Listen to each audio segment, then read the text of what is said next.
बिस्मिल्लाहिर्रहमानिर्रहीम। Welcome students, उम्मीद करता हूँ आप सब खैरियत से होंगे। बच्चों, आज हम चैप्टर 1 मेजरमेंट्स का लास्ट टॉपिक अनसर्टेनिटी के ऑल पॉसिबल शॉर्ट क्वेश्चन और एमसीक्यूज को समझेंगे। बच्चों, स्टार्ट करने से पहले अगर आपने चैनल सब्सक्राइब नहीं किया तो चैनल सब्सक्राइब कर लें ताकि इस बुक के तमाम लेक्चर्स आपको साथ साथ मिलते रहें। चलें स्टार्ट करते हैं। हमारे पास फर्स्ट क्वेश्चन है इस टॉपिक का, what is an error in measurement and how is it calculated.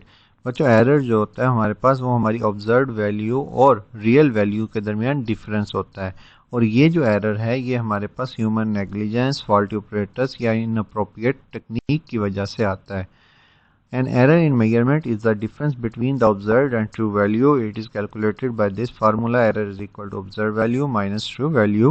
Error can arise due to several factors such as human negligence, faulty operators, and or inappropriate technique. Understanding and minimizing error is crucial for accurate measurements. Second question है हमारे पास, describe the 3 types of error in measurements. बच्चों, हमारे पास 3 तरह के error होते हैं। एक होता है पर्सनल एरर, एक होता है सिस्टमैटिक एरर और लास्ट होता है रैंडम एरर। पर्सनल एरर जो होता है वो ह्यूमन नेग्लिजेंस की वजह से आता है, सिस्टमैटिक एरर जो है वो फॉल्टी ऑपरेटर्स की वजह से आता है, और रैंडम एरर जो है वो अननोन रीजंस की वजह से आता है।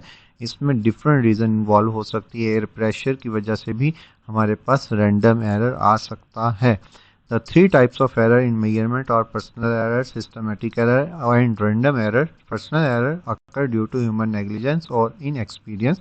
Systematic error arise from the flaw in the measuring instrument or technique leading to consistent deviation. Random error are unpredictable and result from unknown and uncontrolled factors causing variation in repeated measurement. What is uncertainty in measurement and how is it represented? Uncertainty जो होती है बेटा, ये गैर यकीनी की हालत होती है हर मेजरमेंट में, और हर मेजरमेंट में हम इसको प्लस माइनस के साइन के साथ लिखते हैं।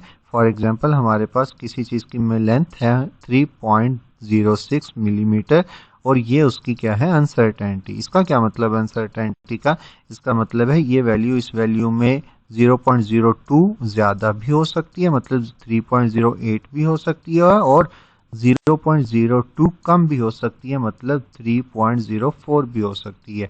ये एक रेंज है और इस रेंज के दरमियान कहीं पर एग्जैक्ट वैल्यू लाई करती है। Uncertainty in measurement is the range within which the true value of the measurement is expected to lie. It quantifies the variability in data and accounts for limitations in the measuring process. Uncertainty is represented as a value with a plus minus sign indicating the possible range of values. For example, the measurement of 3.06 millimeter plus minus 0.02 millimeter means the true value lies between 3.04 millimetre and 3.08 millimetre. Next question है हमारे पास, explain absolute uncertainty with example. बच्चों, absolute uncertainty जो होती है ये हमारे पास इंस्ट्रूमेंट के लीस्ट काउंट के ऊपर डिपेंड करती है, मतलब जितना लीस्ट काउंट होता है इंस्ट्रूमेंट का उतनी ही एब्सोल्यूट अनसर्टेनिटी होती है। Absolute uncertainty is the smallest measurement increment और least count of a instrument. For example, if the length of glass slab measured with the metre rod is 37.5 centimeter and the least count is 0.1 centimeter, the absolute uncertainty is plus minus 0.1 centimeter. Therefore, the length of slab can be reported as 37.5 plus minus 0.1 centimeter, indicating the true length lies 37.4 centimeter and 37.6 centimeter. Next question है हमारे पास, How is fractional uncertainty calculated and what does it indicate? बच्चों, fractional uncertainty हमारे पास accuracy के बारे में बताती है। अगर fractional uncertainty कम होगी तो हम कहेंगे हमारी accuracy high है, अगर fractional uncertainty ज़्यादा होगी तो हमारी accuracy low होगी। Fractional uncertainty is calculated by dividing the absolute uncertainty by the measured value. For instance, if the absolute uncertainty is 0.02 and measured value is 2, the fractional uncertainty is 0.02 divided by 2 is equal to 0.01, और ये हमारे पास क्या है, fractional uncertainty है। A smaller fractional uncertainty indicate higher accuracy in the measurement and it represent lower proportion of error relative to the measured value. Next question है हमारे पास, explain the concept of percentage uncertainty, how it is used. बच्चों percentage uncertainty जो होती है, हम fractional uncertainty को अगर हम 100 से मल्टीप्लाई कर दें तो हमारे पास परसेंटेज अनसर्टेनिटी आती है। जस्ट हमने क्या करना है, 100 से मल्टीप्लाई करना है। और सेम ये भी हमें इसी एक्यूरेसी के बारे में बताती है, अगर परसेंटेज अनसर्टेनिटी कम होगी तो हमारे पास एक्यूरेसी हाई होगी। Percentage uncertainty expressed by the uncertainty of the measurement as the percentage of the measured value. It is calculated by dividing the absolute uncertainty to the measured value by and multiplying by 100. For example, if the absolute uncertainty is 0.02 and measured value is 2, the percentage uncertainty is this. Percentage uncertainty पहले ऊपर हमने absolute uncertainty को लिखा, नीचे measured value को और multiply by 100, हमारे पास परसेंटेज अनसर्टेनिटी 1% आई। This metric is use for comparing the uncertainties across different scale and unit, providing a relative measure of precision. Next question है हमारे पास, what rule is applied for calculating uncertainties in addition and subtraction. बच्चों जब addition और subtraction करते हैं हम तो अनसर्टेनिटीज को, एब्सोल्यूट अनसर्टेनिटीज को ऐड करते हैं। फॉर एग्जांपल हमारे पास दो रीडिंग है 5.0 3.0 और ये इन दोनों की अनसर्टेनिटी 0.1 0.1, इन दोनों को ऐड करेंगे तो क्या हो जाएगा 0.2 और 5 और 3 ऐड होकर 8 हो जाएगा। When adding or subtracting measured quantity, the absolute uncertainty of the quantities are added to determine the uncertainty in the result. For example, if two lengths measured are 5.0 plus minus 0.1 and 3.0 plus minus 0.1, the total length is 8.0 plus minus 0.2. This method ensures that the combined uncertainty reflects the possible range of values from the sum or difference. Next question है, describe the rule for calculating uncertainty in multiplication and division. बच्चों multiplication और division में जब हम बात करते हैं तो हम परसेंटेज अनसर्टेनिटीज को ऐड करते हैं। For multiplication and division the percentage uncertainty of the quantity are added. For example, if two measurements have percentage uncertainty of 2% and 3%, the total percentage uncertainty in their product is 5%. This method ensures that the combined uncertainty reflects the relative size of individual uncertainties, providing an accurate measure of the overall uncertainty in the result. Next question है हमारे पास, how do you calculate the uncertainty of average value of multiple measurements? बच्चों average value of multiple measurements हो तो हम 4 steps में uncertainty find out करते हैं। पहले स्टेप में क्या करते हैं, अरिथमेटिक मीन लेते हैं तमाम मेजर्ड वैल्यू का, उसके बाद डेविएशन चेक करते हैं, अरिथमेटिक मीन से उसकी डेविएशन चेक की जाती है। थर्ड पार्ट में हमारे पास हम उसकी एवरेज फाइंड आउट करते हैं और लास्ट पार्ट में हम मीन डेविएशन फाइंड आउट करते हैं। हमारी बुक में इसकी एक एग्जांपल भी गिवन है, आप वहां से भी कर सकते हैं और ये एग्जांपल हम एमसीक्यूज में भी सॉल्व करेंगे, वहां पर आपको अच्छे से इसकी समझ आएगी। नेक्स्ट क्वेश्चन है हमारे पास, explain the concept of uncertainty in timing experiment. Timing experiment means that जैसे हम टाइम पीरियड फाइंड आउट करते हैं तो इसमें क्या होता है, हम लीस्ट काउंट को टोटल रीडिंग पर डिवाइड करते हैं और जो टोटल रीडिंग पर डिवाइड करने से हमारे पास आंसर आता है वो हमारे पास उसकी अनसर्टेनिटी होती है। For example, in timing experiment, uncertainty is determined by dividing the least count of the timing device by the number of measured intervals. For example, a time for 20 vibration of a pendulum is recorded as 35.2 seconds. With a stopwatch least count of 0.1 second, the uncertainty in the time period is, अब ये 0.1 second क्या है, least count, 20 हमारे पास vibration थी तो ये हमारे पास आ गया 0.005 सेकेंड्स।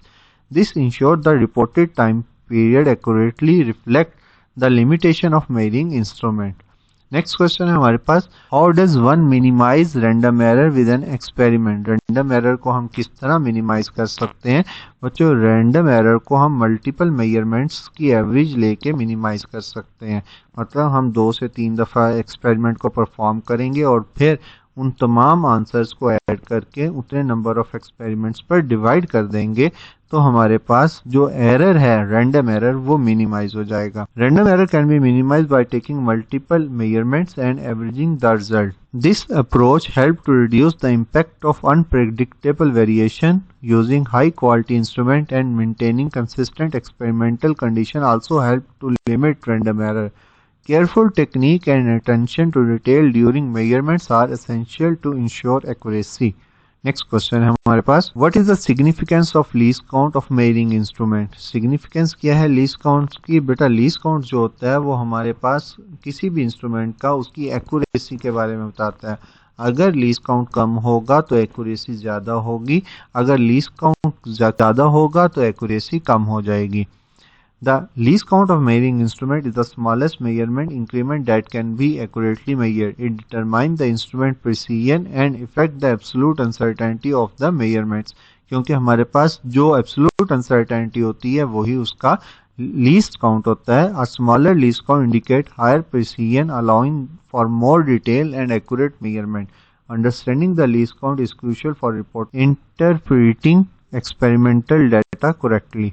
नेक्स्ट क्वेश्चन है हमारे पास, how do systematic error effect measurement and how can they indicate. Systematic error जो है बच्चों वो हमारे पास फॉल्टी ऑपरेटर्स की वजह से आता है, जिसका या तो कैलिब्रेशन खराब होती है या फिर कोई एक्सपेरिमेंटल टेक्निक में प्रॉब्लम होता है या फिर हमारे पास ऑपरेटर्स को बाद दफा जंग वगैरह लग जाती है जिससे हमारा ऑपरेटर्स एग्जैक्ट रीडिंग नहीं दे पाता।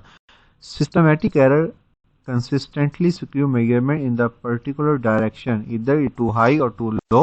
They can arise from faulty equipment, calibration issues, or basic experimental techniques. Identify systematic error involve comparing measurement with known standards, performing calibration check, and use multiple instruments. Correcting these errors is essential for achieving accurate and reliable results. अब important MCQs है हमारे पास, what is the best way to reduce random error in measurement। random error को कम करने का बेहतरीन तरीका है कि हम sample size को क्या कर दें, increase कर दें। next MCQs है हमारे पास, if the experimenter record the length of an object 15.3 cm with the systematic error of plus minus 0.2 cm, what is the true length range। Plus minus 0.2 है तो बच्चों हमारे पास 15.1 centimetre to 15.5 centimetre correct answer होगा। Next है हमारे पास, what is the mean deviation if the measured value are 3.5, 3.8 and 4.2। अभी हमने शॉर्ट क्वेश्चन में देखा था इसके 4 स्टेप्स। सबसे पहले हमने मीन फाइंड आउट करना है, मेजर्ड वैल्यू को हमने क्या करना है, ऐड करके 3 पर डिवाइड करना है। ये हमारे एब्सोल्यूट डेविएशन मतलब इस वैल्यू में से इन तीनों वैल्यूज को माइनस करना है, तो हमारे पास ये इसकी एब्सोल्यूट डेविएशन आ गई। अब मीन डेविएशन फाइंड आउट करने के लिए हमने क्या करना है, सबसे पहले इन तीनों को ऐड करना है और तीनों 3 पे डिवाइड करेंगे तो हमारे पास 0.244 और यहाँ पर हमारे पास इसका करीब तरीन आंसर है 0.25, तो हमारे पास ए ऑप्शन करेक्ट आंसर होगा। नेक्स्ट है हमारे पास, in the timing experiment if time of multiple vibration recorded 40.5 seconds with the least count of 0.1 second. What is the uncertainty in the time period for 30 vibration? अभी हमने short question में इस तरह का एक क्वेश्चन देखा है, इसमें हमने क्या करना है, लीस्ट काउंट को नंबर ऑफ वाइब्रेशन पर डिवाइड करना है और नंबर ऑफ वाइब्रेशन पर डिवाइड करके जो आंसर आएगा वो हमारे पास करेक्ट आंसर होगा। यहाँ पर बी ऑप्शन करेक्ट आंसर होगा। Next, what is the fractional uncertainty if the absolute uncertainty is 0.02 and the measured value is 2? तो हमारे पास इसका आंसर होगा, फ्रैक्शनल अनसर्टेनिटी को फाइंड आउट करने का फार्मूला होता है, ऊपर हम एब्सोल्यूट अनसर्टेनिटी या लीस्ट काउंट को रखते हैं, दोनों एक ही चीज है, और डिवाइडेड बाय टोटल रीडिंग, तो हमारे पास 0.01 जो कि हमारे पास ए ऑप्शन है 0.01 और यहाँ पर ये ऑप्शन इसका करेक्ट आंसर होगा। If the measured length of a rod is 5.2 cm plus minus 0.1 uncertainty, what is the absolute uncertainty? Absolute uncertainty इसकी यहाँ पर क्वेश्चन में ही गिवन है 0.1 cm, तो ये ऑप्शन इसका करेक्ट आंसर हो। If the radius of cylinder is measured 1.50, 1.51 and 1.52, what is the average radius? अब यहाँ पे सिंपल उसने ना अनसर्टेनिटी पूछा, जस्ट सिंपल आपको एवरेज रेडियस के बारे में पूछा जा रहा है। जस्ट एवरेज निकालने के लिए आपने तीनों वैल्यूज को ऐड करना है और 3 पर डिवाइड करना है, तो हमारे पास आएगा 1.51, तो यहाँ पर बी ऑप्शन करेक्ट आंसर होगा। बच्चों अगर लेक्चर अच्छा लगा हो तो लाइक सब्सक्राइब करना मत भूलिएगा और अपने फ्रेंड्स के साथ लाजमी शेयर कीजिएगा। अगर आपका कोई क्वेश्चन है तो आप मुझसे व्हाट्सएप पर भी कॉन्टेक्ट कर सकते हैं। थैंक यू, खुदा हाफिज।